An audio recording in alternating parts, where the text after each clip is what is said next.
Selamat datang di Virtual Spoiler. Jangan lupa like, komen, subscribe, dan follow. Chapter 635. Kualifikasi kontes seni bela diri melihat penatua dari Pavilion Empire in One tewas dan Sudanhe yang tampak panik dan putus asa. Para anggota kamar dagang lainnya tak bisa menahan senyum puas. Bahkan menara 10.000 harta karun pun diam-diam ikut senang. Mereka juga menikmati kesempatan ini karena kekuatan dari 4 aliansi inti lainnya bisa semakin melemah. Penjelasan, Yung Xiao mencibir. Dia mati karena tidak cukup kuat, bahkan tak meninggalkan sisa tubuh sedikit pun. Kalau ada lengan atau kaki yang tersisa, mungkin bisa kalian bawa pulang untuk disembah. Wajah Sudanhe menjadi kelam seperti air. Sambil menggertakkan gigi, ia berkata dengan dingin, "Aku tak akan memperdebatkan ini denganmu. Tapi kalau hari ini kamu tak memberiku penjelasan, maka Pavilion Empyrean One-ku akan binasa bersamamu." Aura membunuh tiba-tiba meledak dari tubuhnya, membuat udara di sekitarnya terasa membeku. Para ahli bela diri yang ada pun menggertakkan gigi, tubuh mereka tegang karena tekanan, terutama para petarung dari Pavilion Empyrean One dan pasukan afiliasi mereka. Wajah-wajah mereka seperti kehilangan warna, lebih pucat dari hati babi. Mereka tak ingin mati bersama. Tadi mereka masih bertarung habis-habisan karena merasa bisa menang. Tapi sekarang, bahkan untuk bertarung pun mereka tak punya keberanian. 3 Martial Supreme dari kamar dagang Luwak menunjukkan ekspresi paling suram. Hati mereka terasa dingin, seolah-olah tak ada jalan keluar lagi. Sementara itu, para anggota kamar dagang Tianyuan yang berdiri tak jauh memandang ketiga orang itu dengan tatapan congkak, seolah menunggu kehancuran mereka. Li Feiyu juga terlihat bingung. Melihat sikap Sudanhe yang begitu keras, dia sendiri tak tahu harus berkata apa. Tiba-tiba, Luo Ying buka suara. "Penatua Su, menurutku kita bisa melakukan ini," ujarnya. "Jika kita, para tetua, turun tangan langsung, akibatnya akan terlalu besar. Akan lebih baik jika generasi muda saja yang menyelesaikan masalah ini. Bagaimana kalau kita adakan kontes seni bela diri untuk menyelesaikan dendam antara dua pihak?" Kontes bela diri, mata semua orang menyipit. Tapi setelah berpikir sejenak, ide ini memang terdengar masuk akal.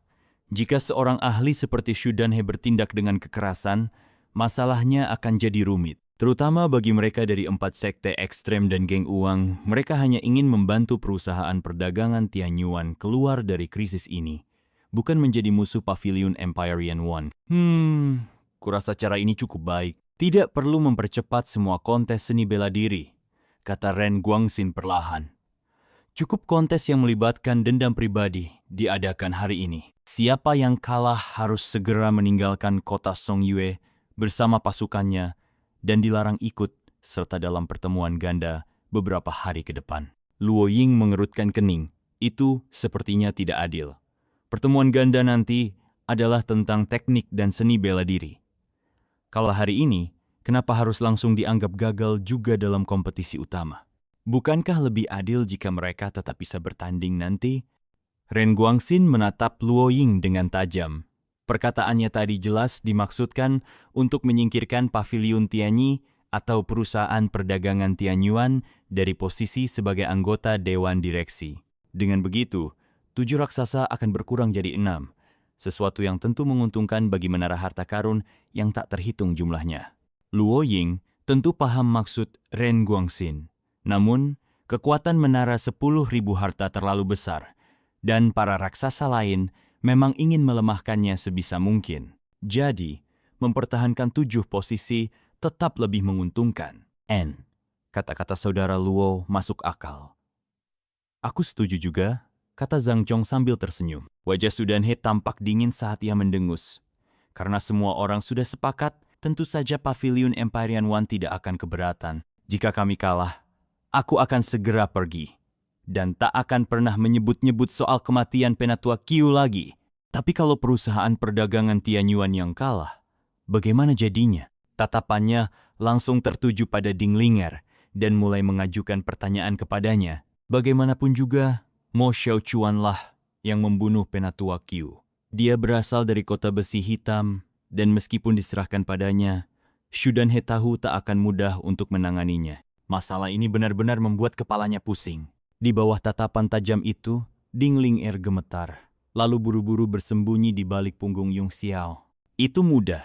Yung Xiao terkekeh. Dia mengerti kekhawatiran Su dan He.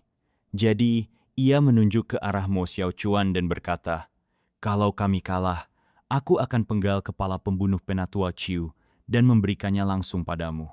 Kalau Pavilion Empyrean One takut akan balas dendam dari kota besi hitam, kami yang akan memikul semua kesalahan." Apa?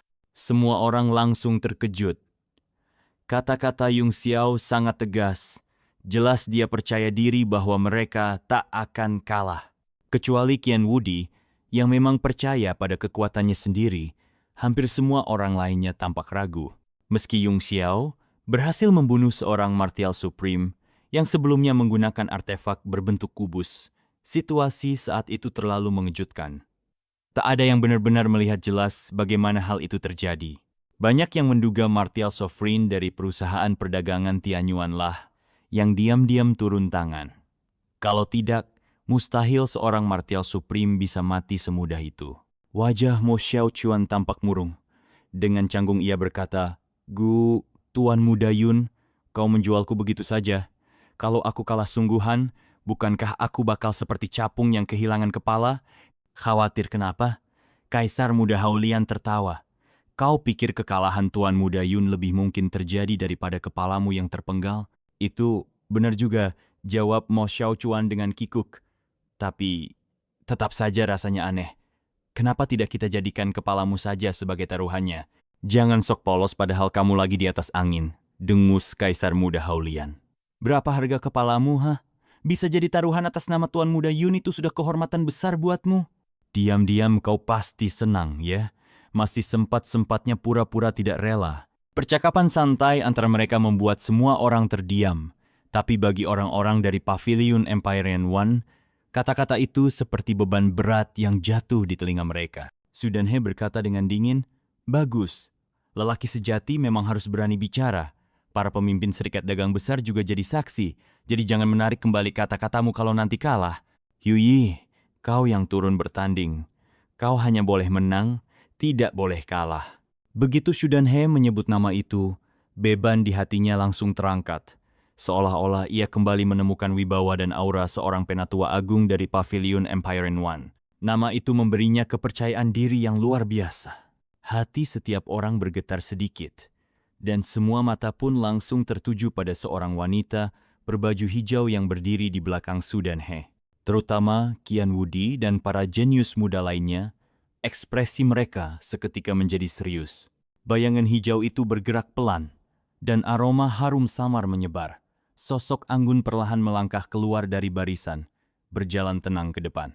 Liang Yuyi memang tidak secantik Shui Luoyan atau Ding Ling'er, tapi tubuhnya ramping dan penuh pesona. Wajahnya bagaikan bunga persik, namun aura dingin yang menyelimutinya membuat siapapun tak berani meremehkannya. "Penatua Agung, tenang saja.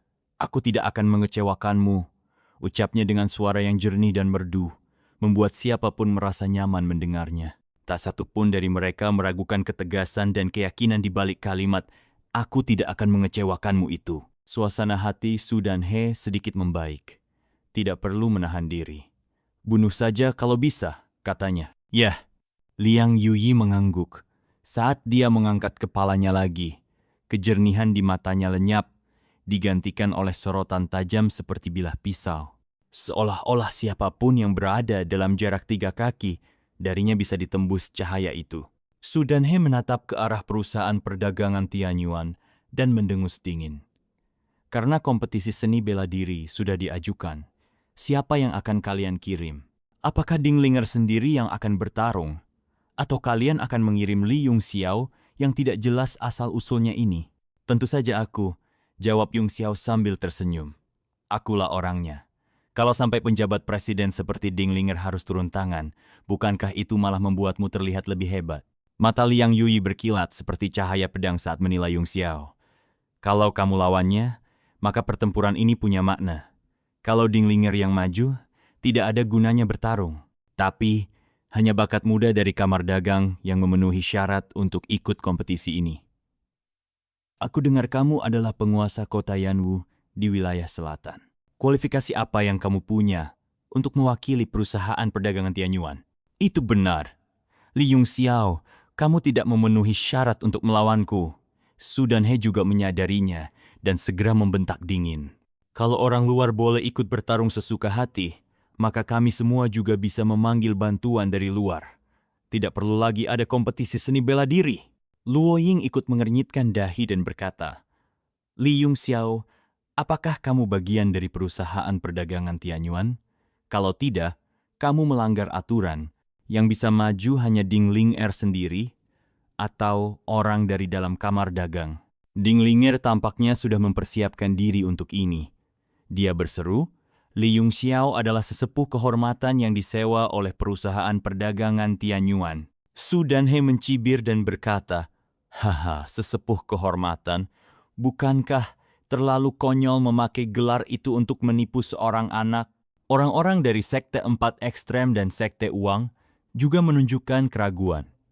Sesepuh kehormatan bisa ditunjuk dengan mudah, berbeda dengan sesepuh resmi yang memang menjadi bagian inti dari kamar dagang. Sebenarnya, Ding Linger memang berniat mengangkat Yongxiao sebagai sesepuh resmi. Tapi mengingat statusnya yang luar biasa sebagai penguasa kota Yanwu, dia tidak berani memberinya posisi itu begitu saja. Dia takut Yongxiao merasa tidak senang. Liang Yuyi terkekeh dan berkata, sesepuh kehormatan, kalian memang menganggap ini terlalu sepele. Yongxiao itu penguasa kota Yanwu. Bagaimana dia bisa menjadi bagian dari kamar dagang? Kecuali dia tersenyum sambil melirik Ding Linger. Kecuali kamu menikah dengan Ding Linger dan menjadi menantu resmi perusahaan perdagangan Tianyuan. Itu baru sesuai dengan aturan. Tubuh lembut Ding Linger bergetar dan pipinya langsung memerah. Dia menundukkan kepala begitu dalam sampai lehernya tenggelam, tidak sanggup menatap siapapun. Sebenarnya, dia sudah memikirkan kemungkinan seperti yang dikatakan Liang Yuyi. Tapi perbedaan status mereka terlalu jauh, dan dia tidak bisa menebak perasaan Yongxiao. Untuk memastikan hal ini, dia bahkan sempat berdiskusi dengan Yu Tua agar pria tua itu bisa menyelidiki isi hati Yongxiao. Sayangnya, nyawa Yu Tua justru jatuh ke tangan adik laki-lakinya. Masalah ini sempat tertunda cukup lama. Dia berencana membicarakannya sebelum kompetisi seni bela diri dan alkimia ganda, tapi siapa sangka rencana berubah dan kompetisi bela diri malah dimajukan lebih awal. Mo Xiaochuan dan Hao Lian Xiaohuang saling bertukar pandang penuh rasa geli, seolah sedang menunggu pertunjukan menarik. Yun Shang pun merasa gugup tanpa alasan yang jelas. Ada sedikit rasa kehilangan dalam hatinya, seolah dia takut kehilangan sesuatu yang penting. Orang-orang lain di serikat pedagang, tak peduli dari kamar dagang mana mereka berasal, semuanya tampak kesal. Selalu menyakitkan melihat seorang dewi direbut oleh orang lain. Ding Linger dan Shui Luoyan adalah gadis impian bagi banyak talenta muda di serikat pedagang. Sementara itu, pria kaya dan tampan akan selalu jadi musuh alami para pecundang. Bagaimana mungkin Yongxiao tidak memahami apa yang ada di benak Ding Linger? Bahkan dirinya, yang selama ini acuh terhadap rakyat biasa, merasa agak canggung. Masalah antara Linger dan aku adalah urusan pribadi, jadi aku tidak akan menjelaskannya pada orang lain. Tapi soal identitasku, karena semua orang penasaran, aku akan jelaskan langsung. Yanwu adalah kekuatan bawahan dari perusahaan perdagangan Tianyuan di wilayah selatan, dan sebagai penguasa kota Yanwu, aku juga berada di bawah yurisdiksi perusahaan perdagangan Tianyuan. Apakah ini cukup memuaskan? Terima kasih sudah mendengarkan Virtual Spoiler. Sampai jumpa di pembahasan berikutnya.